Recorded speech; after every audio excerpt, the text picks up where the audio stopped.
मैं Mukesh Kumar 11th class के chemistry के सभी स्टूडेंट्स का अपने इस YouTube channel Mukesh chemistry lectures पर वेलकम करता हूं। बच्चों, ये मेरा लेक्चर नंबर 8 है और इस लेक्चर नंबर 8 के इस पार्ट नंबर 3 में मैं आपको कार्बनिक यौगिकों के शोधन की मॉडर्न मेथड जिसका नाम है वर्ण लेखन या क्रोमेटोग्राफी, इसको पढ़ाना स्टार्ट कर रहा हूं। तो बच्चों, आप अपनी कॉपी और पेन के साथ रेडी हो जाएं इस मेथड के नोट्स तैयार करने के लिए। बच्चों, ऐसे सारे स्टूडेंट जो फर्स्ट टाइम डायरेक्ट हमारा ये वीडियो देख रहे हैं, वो पहले इस वीडियो का जो लेक्चर नंबर 8 जो कंटिन्यू है उसका पार्ट 1 और पार्ट 2 पहले जरूर देख लें, ताकि उनको इस टॉपिक का कॉन्सेप्ट क्लियर हो जाए जिसका नाम है कार्बनिक यौगिकों का शोधन। तो चलिए बच्चों, स्टार्ट करते हैं। बच्चों, इसका नाम है क्रोमेटोग्राफी यानी कि वर्ण लेखन। बच्चों, क्रोमेटोग्राफी जो शब्द है ये दो ग्रीक शब्दों, ग्रीक भाषा आप जानते हो यूनान की भाषा है, ये दो ग्रीक शब्दों क्रोमा और ग्राफी से बना है। क्रोमा और ग्राफी से बना है। बच्चों, क्रोमा का मीनिंग होता है वर्ण या रंग और ग्राफी का मीनिंग होता है बच्चों लेखन, वर्ण लेखन। अब आप समझ गए होंगे कि क्रोमेटोग्राफी को हिंदी में वर्ण लेखन क्यों कहा जाता है। अब ये मेथड क्रोमेटोग्राफी क्यों कहलाई, इस बात को समझो। बच्चों, इस विधि का उपयोग प्रारंभ में रंगीन यौगिकों के शोधन और पृथक्करण में किया जाता था, जिस वजह से इसको क्रोमेटोग्राफी कहा जाता है। क्रोमेटोग्राफी इट मींस वर्णलेखन कहा जाता है। क्रोमेटोग्राफी को हिंदी में वर्णलेखन क्यों कहते हैं, ये एक्सप्लेनेशन सामने है आपके। और इस मेथड को क्रोमेटोग्राफी क्यों कहते हैं उसका एक्सप्लेनेशन ये सामने रखा हुआ है। क्यों? क्योंकि प्रारंभ में यह मेथड रंगीन यौगिकों के शोधन एवं पृथक्करण यानी कि सेपरेशन में यूज होती थी, इस वजह से इसको क्रोमेटोग्राफी नाम दिया गया। क्रोमेटोग्राफी को हिंदी में वर्णलेखन क्यों कहा गया? क्योंकि ये दो शब्दों क्रोमा और ग्राफी से मिलकर बना हुआ है। क्रोमा का मीनिंग होता है वर्ण और ग्राफी का मीनिंग होता है लेखन। तो बच्चों, ये तो इसकी इनिशियल डिस्कशन रही। अब क्रोमेटोग्राफी यानी कि वर्ण लेखन क्या है इसको डिफाइन करते हैं। बच्चों, वर्ण लेखन एक प्रोसेस है, प्रक्रम है। तो वर्ण लेखन ऐसे प्रक्रम हैं जिनके द्वारा किसी मिश्रण के कुछ या सब अवयवों को मिश्रण में जितने अवयव हैं, कंपोनेंट्स हैं, उन सारे अवयवों को सांद्रित क्षेत्र या भिन्न प्रावस्थाओं में जिनमें वे पहले उपस्थित थे को पृथक किया जाता है।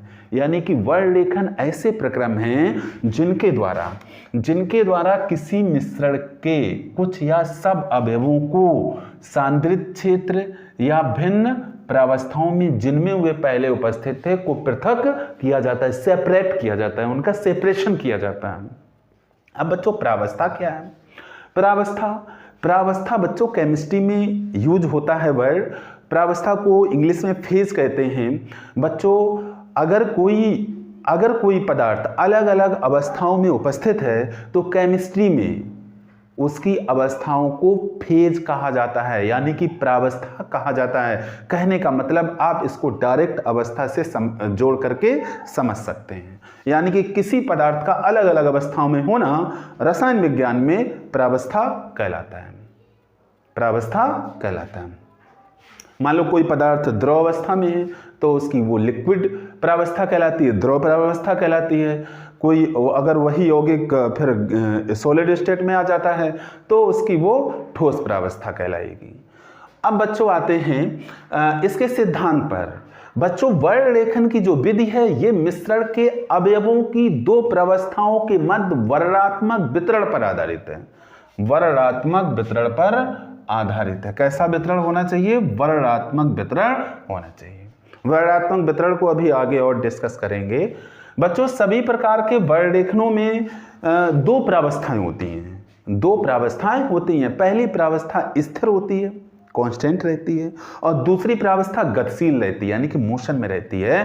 स्थिर प्रावस्था कोई ठोस या द्रव होती है, या तो सॉलिड होगी या लिक्विड होगी। और बच्चों, जो गतिशील प्रावस्था है वो ठोस तो नहीं हो सकती, आप जानते हो, वो या तो द्रव होगी या गैस होगी। तो आपको ये कॉन्सेप्ट क्लियर हो रहा होगा कि वर्ण लेखन में दो प्रावस्थाएं होती हैं। मैंने राइट डाउन कर रखा है कि सभी प्रकार के वर्ण लेखनों में एक प्रावस्था स्थिर होती है तथा दूसरी प्रावस्था गतिशील होती है, यानी कि दो प्रावस्थाएं होती हैं। स्थिर प्रावस्था कोई ठोस या द्रव होती है, गतिशील प्रावस्था द्रव या गैस होती है। अब बच्चों वर्ण लेखन क्यों इंपॉर्टेंट है? वर्ण लेखन की विधि जटिल मिश्रणों के पृथक्करण में बहुत उपयोगी है। जटिल मिश्रणों का जो सेपरेशन होता है उसमें ये बहुत ज्यादा इंपॉर्टेंट है। अब वर्ण लेखन बच्चों मुख्य रूप से तीन प्रकार के होते हैं, जैसा कि मैंने यहां राइट डाउन कर रखा है। अधिशोषण वर्ण लेखन, वितरण वर्ण लेखन एंड आयन एक्सचेंज क्रोमेटोग्राफी, यानी कि आयन विनिमय वर्ण लेखन। अब बच्चों इन तीनों वर्ण लेखनों में आपको 11th स्टैंडर्ड में अधिशोषण वर्ण लेखन पढ़ना है।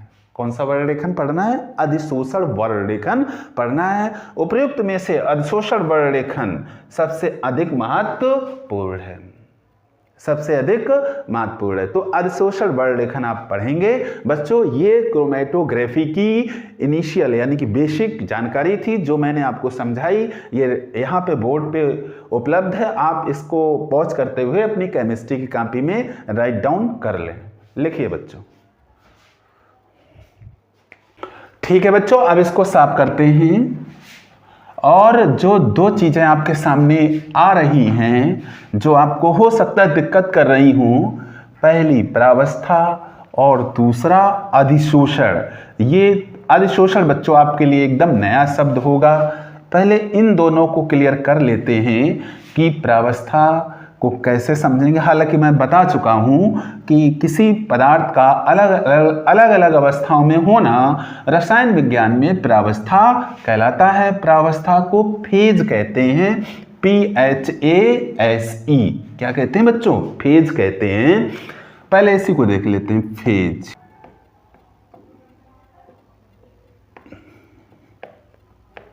प्रावस्था, फेज, प्रावस्था।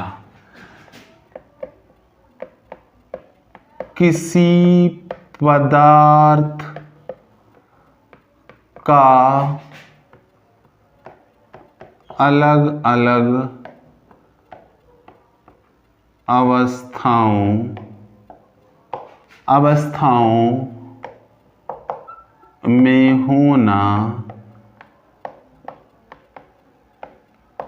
में होना रसायन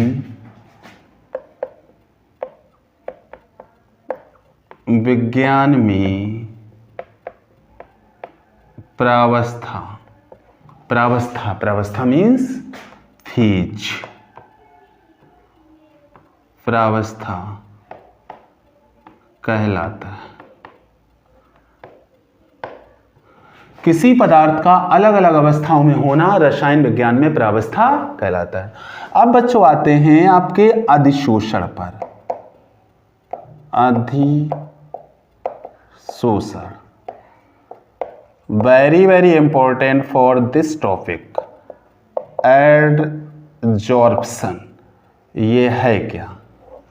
ये है क्या बच्चों? ये एक प्रक्रम है। कैसा प्रक्रम है? वह है प्रक्रम यानी कि प्रोसेस जिसमें किसी द्रव या गैस, जिसमें किसी द्रव या गैस के कण में क्या आ जाएगा? अणु या आयन। वह प्रक्रम जिसमें किसी द्रव या गैस के कण किसी पदार्थ के पृष्ठ, ये पृष्ठ किस पदार्थ का होगा? प्रायः ठोस। किसका पृष्ठ है? ठोस पदार्थ का पृष्ठ है। से जुड़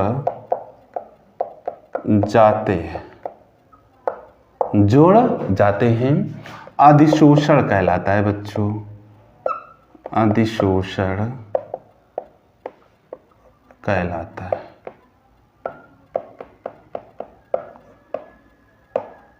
अब तो बच्चों आप समझ गए होंगे, वह प्रक्रम जिसमें किसी द्रव या गैस के कण किसी पदार्थ के पृष्ठ से जुड़ जाते हैं अधिशोषण कहलाता है। अब देखिए, जो पदार्थ पृष्ठ पर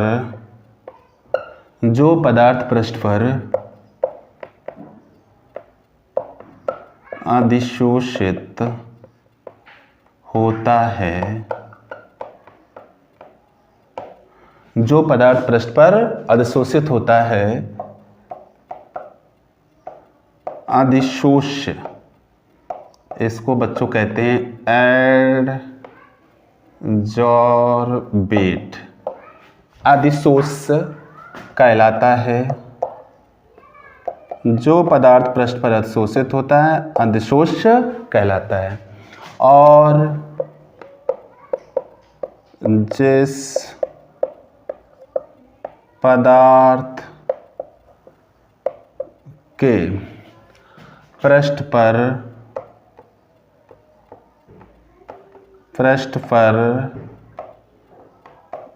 अधिशोषण होता है, जिस पदार्थ के पृष्ठ पर अधिशोषण होता है उसे बच्चों क्या कहते हैं? उसे क्या कहते हैं? उसे अधिशोषक कहा जाता है। उसे बच्चों अधिशोषक यानी कि एडजॉर्बेंट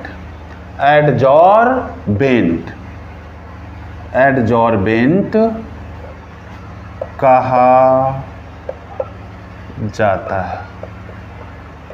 उससे बच्चों क्या कहा जाता है? एडजॉर्बेंट। कहने का मतलब है कि जो आपका अधिशोषण प्रोसेस है उसमें दो पार्ट हैं। पहला क्या है? अधिशोष्य, जिसको एडजॉर्बेट कहा मैंने, और दूसरा एडजॉर्बेंट। जैसे मान लो ये ठोस पदार्थ का क्या है? पृष्ठ है। तो ये क्या है? ये पृष्ठ है ना। अब इस पदार्थ के पृष्ठ पर अधिशोषण हो रहा है। क्या हो रहा है? अधिशोषण हो रहा है। यानी कि जिस पदार्थ के पृष्ठ पर अधिशोषण होता है उसको हम अधिशोषक कहते हैं। तो इसको क्या कहेंगे बच्चों? एडजॉर्बेंट।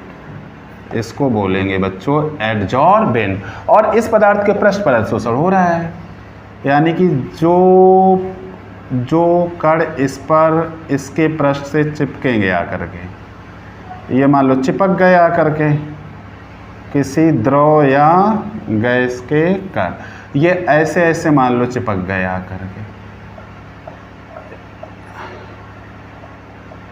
इस तरह से मान लो चिपक गए ये, ठीक है।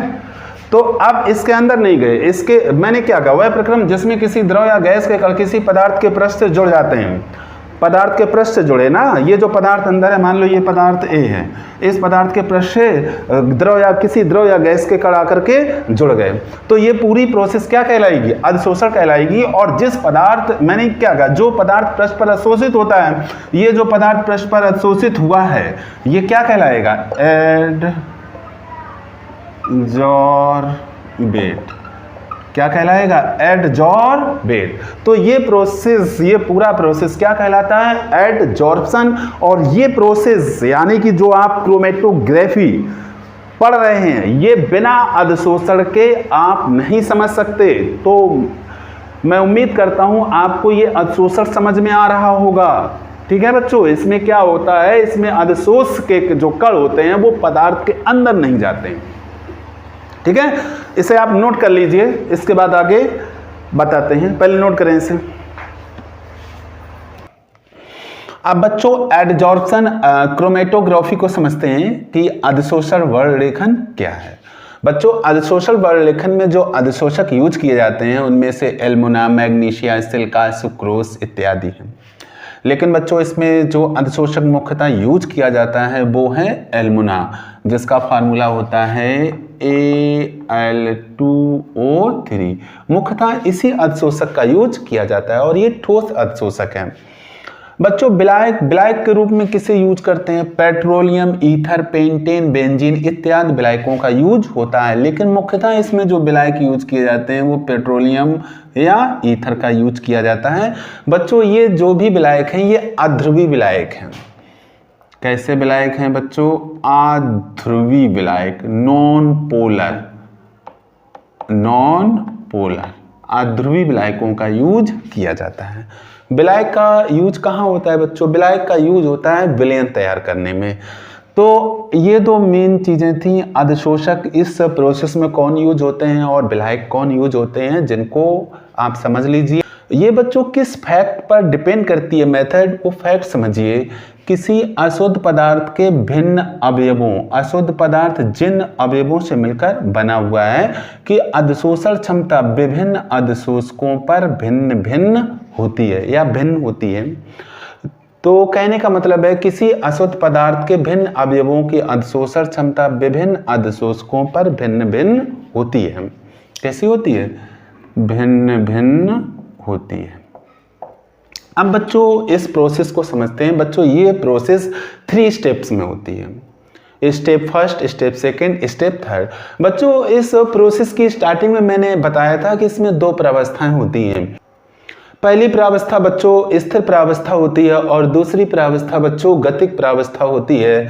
तो और मैंने आपको ये भी बताया था कि स्थिर प्रावस्था में ठोस या द्रव प्रावस्था आती है और गतिक प्रावस्था में द्रव या गैस प्रावस्था आती है। आपको बच्चों जो ये अधिशोषण वर्ण लेखन मैं बता रहा हूँ, इसमें जो स्थिर प्रावस्था है वो ठोस प्रावस्था है और जो गतिक प्रावस्था है वो द्रव प्रावस्था है। स्थिर प्रावस्था ठोस प्रावस्था है यहाँ पर और जो गतिक प्रावस्था है वो द्रव प्रावस्था है। अब बच्चों फर्स्ट स्टेप देखिए। बच्चों सबसे पहले इसमें अधिशोषक स्तंभ बना के तैयार किया जाता है। इसके लिए बच्चों क्या करना होता है? एक लंबी कांच की नली लेते हैं और मुख्यतः इसमें ब्यूरेट का यूज किया जाता है। केमिस्ट्री लैब में एक लंबा कांच का एक उपकरण होता है जिसको ब्यूरेट कहते हैं। मैंने यहाँ पर ये ब्यूरेट बना रखा है, ये ब्यूरेट मैंने यहाँ पर बना रखा है और इस ब्यूरेट को मैंने स्टैंड पर भी लगा रखा है। इस ब्यूरेट को मैंने कहाँ लगा दिया है? स्टैंड पर लगा दिया है। तो जो बच्चे केमिस्ट्री लैब में गए होंगे उनको पता है कि ब्यूरेट इस तरह का होता है।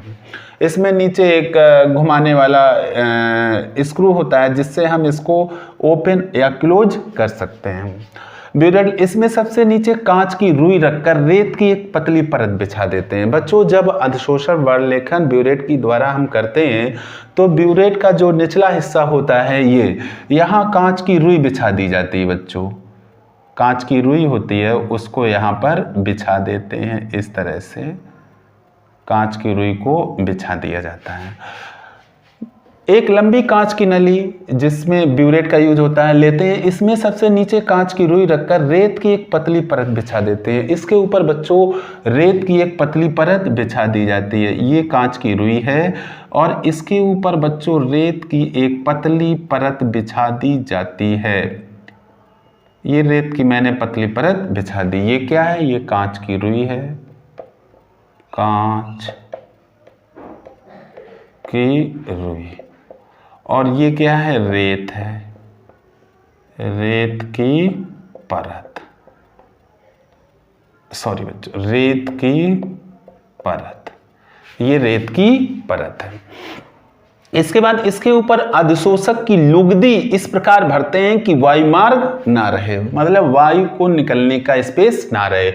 अधिशोषक की लुगदी, अधिशोषक के रूप में बच्चों मैंने आपको बताया एल्मुना का मुख्यतः यूज होता है। इसकी लुगदी कैसे तैयार करते हैं? एल्मुना को इन विलायकों में पेट्रोलियम या ईथर में मिक्स करके लुगदी तैयार कर ली जाती है और इसके ऊपर ये लुगदी भर दी जाती है, लुगदी भर दी जाती है। सपोज करो मैंने यहाँ तक लुगदी भर दी, ये लुगदी भर दी जाती है।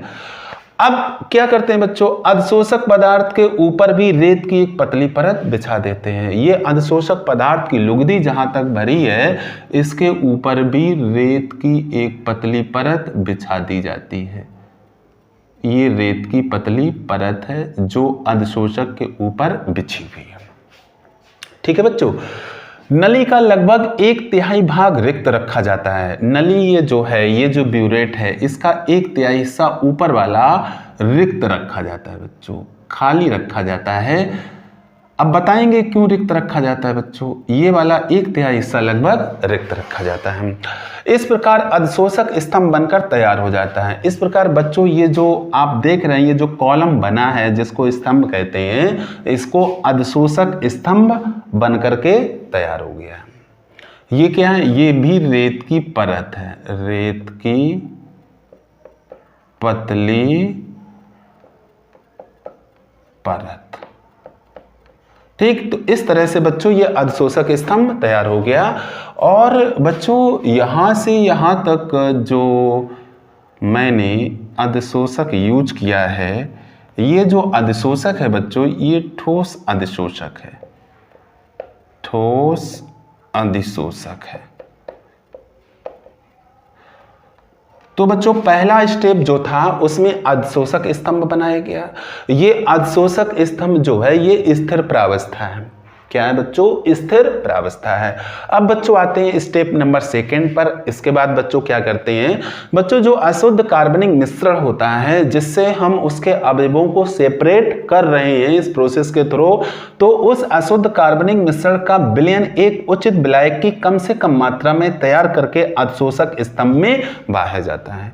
जिस अशुद्ध कार्बनिक मिश्रण को लेकर के हम ये पूरा एक्सपेरिमेंट कर रहे हैं, उस अशुद्ध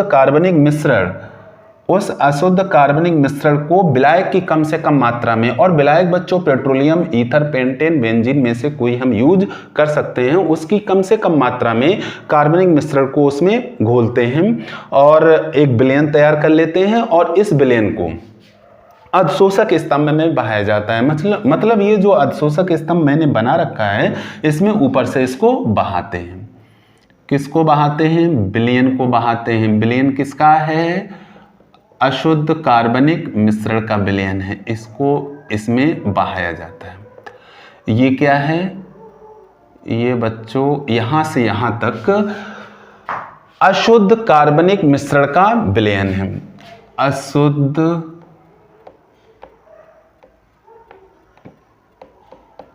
कार्बनिक मिश्रण का विलयन। अब जैसे इसमें अशुद्ध कार्बनिक मिश्रण का ये विलयन है बच्चों, इसमें अवयव होते हैं 2 या 3 या 4 जितने भी अवयव हैं। मैंने यहाँ सपोज कर लिया कि इसमें 3 अवयव हैं, 3 पदार्थ इसमें मिले हुए हैं, A B and C. A B and C, ये इसमें मिश्रण में ये पदार्थ आपस में मिले हुए हैं और इन्हीं को हमें सेपरेट करना है इस प्रोसेस के थ्रू। मैंने क्या लिखा है, अशुद्ध कार्बनिक मिश्रण का विलयन एक उचित विलायक की कम से कम मात्रा में तैयार करके अधिशोषक स्तंभ में बहाया जाता है। इसको इसमें बहाते हैं, जिससे क्या होता है बच्चों, मिश्रण के अवयव भिन्न दरों से स्तंभ में प्रवाहित होते हैं और अलग अलग क्षेत्रों में पृथक हो जाते हैं, जिन्हें बैंड कहते हैं। इन क्षेत्रों को बच्चों बैंड कहते हैं। इसमें इसी फैक्ट का यूज होता है, जो फैक्ट ये कहता है कि अशुद्ध पदार्थ के भिन्न अवयवों के अधिशोषण क्षमता विभिन्न अधिशोषकों पर भिन्न भिन्न होती है। ये बच्चों अधिशोषक हैं। अभी आपको मैंने अधिशोषण प्रोसेस बताई थी कि अधिशोषण प्रोसेस क्या होती है। अब इसमें क्या है, इसमें अशुद्ध कार्बनिक मिश्रण का जो विलयन है उसको बहाया गया। उसमें जो अवयव हैं वो अधिशोष का काम करते हैं। किसका काम करते हैं बच्चों, अधिशोष का, और ये ठोस अधिशोषक है। अब बच्चों उसमें अधिशोष जो हैं वो डिफर हैं। यहाँ मैंने 3 अधिशोष मान लिए हैं, ए बी एंड सी। तो बच्चों इन अधिशोष पदार्थों की अधिशोषण क्षमता अलग अलग होगी, किसी की अधिक होगी, किसी की कम होगी। जिस अवयव की अधिशोषण क्षमता अधिक होती है वो टॉप पर ही अधिशोषित हो जाता है, स्टार्टिंग में ही अधिशोषित हो जाता है, और जिस अवयव की अधिशोषण क्षमता कम होती है वो नीचे, सबसे नीचे अधिशोषित होता है आकर के। जो ये फैक्ट है, किसी अशुद्ध पदार्थ के भिन्न अवयवों की अधिशोषण क्षमता विभिन्न अधिशोषकों पर भिन्न भिन्न होती है। ये जरूरी नहीं कि जितने भी इसमें पदार्थ इस अशुद्ध कार्बनिक मिश्रण में हैं सभी की अधिशोषण क्षमता एक जैसी हो, जरूर डिफर होगी। और डिफर में यही फैक्ट काम करेगा कि इनका जब अधिशोषण होगा तो उस अधिशोष यानी कि उस पदार्थ का अधिशोषण सबसे पहले हो जाएगा जिसकी अधिशोषण क्षमता सबसे अधिक होगी। तो एक जिसकी अधिक होगी वो यहाँ टॉप पे अधिशोषित होगा। मान लो ये यहाँ पे अधिशोषित हो रहा है तो यहाँ पर ये एक बैंड बनाएगा, ये क्षेत्र बनाएगा जिसको हम क्या कहते हैं बच्चों, बैंड कहते हैं। और जिसकी सबसे कम होगी वो सबसे नीचे जाकर के अधिशोषित होगा। और ये बच्चों कलर्ड होते हैं, मेरे पास कलर्ड मार्कर नहीं है, मैं इसी से इनको डिनोट कर रहा हूं। यहां पर 3 है, सपोज करो टॉप पर सी अधिशोषित हो रहा है तो ये बच्चों सी है, और बॉटम में ए अधिशोषित हो रहा है तो ये बच्चों ए का बैंड है। इस किसका बैंड है, ए का बैंड है। और बीच में बी मान लो अधिशोषित हो रहा है तो ये बैंड किसका होगा बच्चों, बी का बैंड होगा। जो पदार्थ बी है ये उसका बैंड है। तो इस तरह से आपने देखा बच्चों जो अशुद्ध कार्बनिक मिश्रण है जिसमें डिफर सब्सटेंसेस मिले हुए हैं वो अलग अलग अपना अपना बैंड बना लेते हैं। तो इसका मतलब ये तीनों अलग हो गए। अब 3 क्या 4 हैं तो वो भी इसी तरह से बैंड बनाएंगे, 5 हैं तो वो भी इस तरह से बैंड बनाएंगे। कुल मिलाकर के उनकी अधिशोषण क्षमता अलग अलग होगी तो वो अलग अलग क्षेत्रों में अधिशोषित होंगे। जो सबसे अधिक है वही बात, जो सबसे अधिक अधिशोषण क्षमता रखता है वो टॉप पर, उससे कम वाला उससे नीचे, उससे कम वाला उससे नीचे, और सबसे कम वाला सबसे नीचे अधिशोषित होता है। तो बच्चों मैंने लिखा है और अलग अलग क्षेत्रों में पृथक हो जाते हैं जिन्हें बैंड कहते हैं। मिश्रण के जिस अवयव की अधिशोषण क्षमता सबसे अधिक होती है वह सबसे ऊपर अधिशोषित होता है, सबसे ऊपर अधिशोषित होता है, और जिसकी अधिशोषण क्षमता सबसे कम होती है वह सबसे नीचे अधिशोषित होता है। अब बच्चों जब इन पदार्थों ने जो अशुद्ध कार्बनिक मिश्रण में हैं जिनको हम अधिशोष कह रहे हैं, क्या कह रहे हैं यहाँ पर, अधिशोष कह रहे हैं, अब इनको हमें अलग अलग करना है, अलग अलग निकालना है। अभी तो ये अधिशोषक स्तंभ में अलग अलग हो गए हैं, अब इनको बाहर निकालना है। बाहर निकालने के लिए बच्चों क्या काम करते हैं, एक उचित विलायक ऊपर से गिराते हैं, एक उचित कार्बनिक विलायक ऊपर से गिराते हैं। अब बच्चों जिसकी अधिशोषण क्षमता सबसे कम है, जो सबसे नीचे अधिशोषित हुआ है, वो सबसे पहले उस उचित विलायक यानी कार्बनिक विलायक में घुल जाता है। और घुल जाता है तो इस हम टोटी को खोल करके उसको एक कोनिकल फ्लास्क में बाहर निकाल लेते हैं। जैसे ही मान लो जैसे ये बैंड बाहर निकल गया वैसे इस टोटी को अगेन हम इसको बंद कर देते हैं, क्लोज कर देते हैं। फिर एक दूसरा कोनिकल फ्लास्क इसके नीचे रखते हैं, फिर टोटी को खोलते हैं, फिर दूसरे बैंड को हम बाहर निकाल लेते हैं कोनिकल फ्लास्क में। जब वो बाहर निकल जाता है फिर इसको बंद कर देते हैं, फिर हम तीसरा कोनिकल फ्लास्क लाते हैं, फिर टोटी को खोलते हैं, फिर तीसरे पदार्थ के बैंड को बाहर निकाल लेते हैं। तो इस तरह से अलग अलग इन पदार्थों को हम कर लेते हैं। और जो ये आपका अशुद्ध कार्बनिक मिश्रण था उसमें जो भी पदार्थ मिले हुए थे वो अलग अलग हमको प्राप्त हो जाते हैं। तो इस तरह से ये प्रोसेस कंप्लीट हो जाती है। तो 3 स्टेप में कंप्लीट होती है। 2 स्टेप मैंने यहाँ राइट डाउन कर रखे हैं।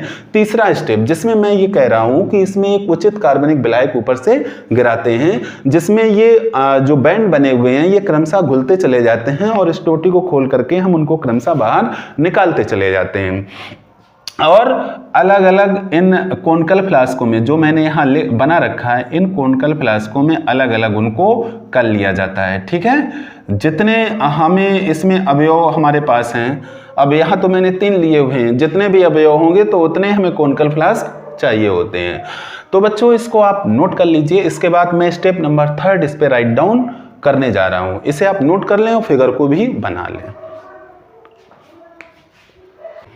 अब बच्चों स्टेप नंबर 3 जो मैंने आपको अभी बताया था इसको मैंने राइट डाउन कर लिया है। इसमें क्या है कि इन बैंडों को सरलतापूर्वक किसी उचित विलायक को स्तंभ में प्रवाहित करके पृथक कर लिया जाता है। जैसा कि मैंने बताया था कि ऊपर से विलायक को इसमें बहाते हैं। इस प्रकार विलायक द्वारा निष्कर्षण की प्रक्रिया को इल्यूशन कहते हैं। मतलब ये प्रोसेस उचित विलायक को इसमें बहा करके बैंडों को अलग अलग करने की प्रोसेस को इल्यूशन कहते हैं। क्या कहते हैं? इल्यूशन। प्रत्येक बैंड स्तंभ में नीचे बहकर शुद्ध अवयव के रूप में पृथक हो जाता है। मैंने आपको बताया कि अलग अलग कोनिकल फ्लास्क में इन बैंडों को सेपरेट कर लिया जाता है। तो बच्चों अगर इसको देखें तो टोटल इसमें थ्री स्टेप यूज हुए हैं। स्टेप फर्स्ट में मैंने आपको बताया कि इसमें अधिशोषक स्तंभ बनता है। स्टेप फर्स्ट में क्या बना था बच्चों?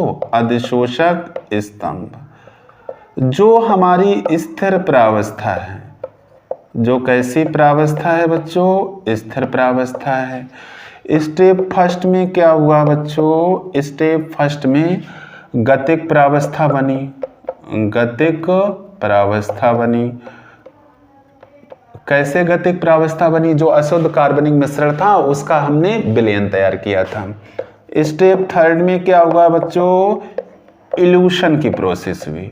इल्यूशन क्या है आपके सामने मैं समझा चुका हूं, ये बोर्ड पे राइट डाउन भी कर दिया है। तो इस तरह से बच्चों अधिशोषण वर्णरेखन कंप्लीट होता है और यहीं से कार्बनिक यौगिकों का शोधन भी कंप्लीट होता है। आप इसे केमिस्ट्री की कॉपी में राइट डाउन कर लें और इसको तैयार करें। अधिशोषण वर्णरेखन बच्चों लास्ट में मैंने इस पार्ट में आपको डिटेल में समझा दिया है।